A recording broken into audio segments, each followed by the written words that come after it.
Alors l'exposition a ouvert ses portes en juin.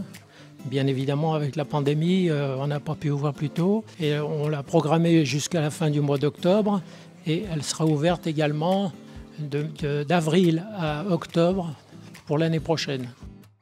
Alors elle fait suite à un gros travail qui a été fait déjà antérieurement, c'est-à-dire il y a une vingtaine d'années par des collègues qui donc ont recensé et travaillé beaucoup sur l'histoire déjà de ces moulins dans les monts du Lyonnais.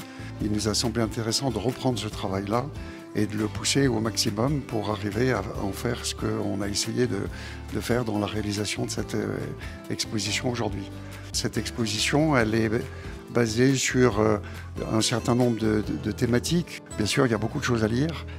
Pour ceux qui sont intéressés un peu par la partie historique, mais on a essayé de faire en sorte de trouver un bon équilibre entre la partie qui est la partie lecture, des différents panneaux qu'on a réalisés, et puis d'apporter tous les objets qu'on a pu trouver pour pouvoir illustrer justement le fonctionnement des moulins et puis le matériel qui était utilisé pour cela.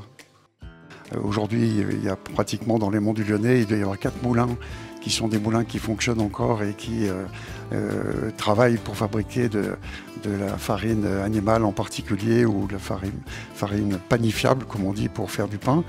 Mais voilà, tous les autres ont disparu et les meuniers avec eux. Et c'est pour ça que dans l'exposition, on a un certain nombre de photographies qui sont des photographies qui représentent un peu ces anciens meuniers pour essayer d'apporter un peu cette dimension humaine à l'exposition et pas en faire quelque chose d'uniquement, je ne sais pas comment dire, technique ou historique. Je voudrais quand même dire un petit mot sur la réalisation de la roue à Auget, qui a été réalisée par l'école de la Géraudière à Brussieux. Et on leur doit beaucoup parce qu'ils ont fait un travail tout à fait remarquable.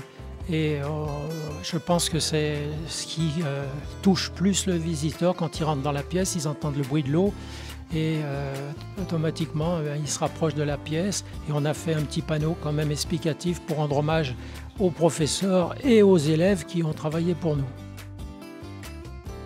Les horaires d'ouverture de la maison, c'est le dimanche après-midi de 14 h à 18 h. Par contre, on peut, pour les groupes et les visites guidées, ouvrir à n'importe quel moment de la semaine, à condition de prendre rendez-vous. Et puis on peut aussi proposer peut-être des sorties sur le terrain qui pourraient éventuellement agrémenter l'histoire de notre exposition.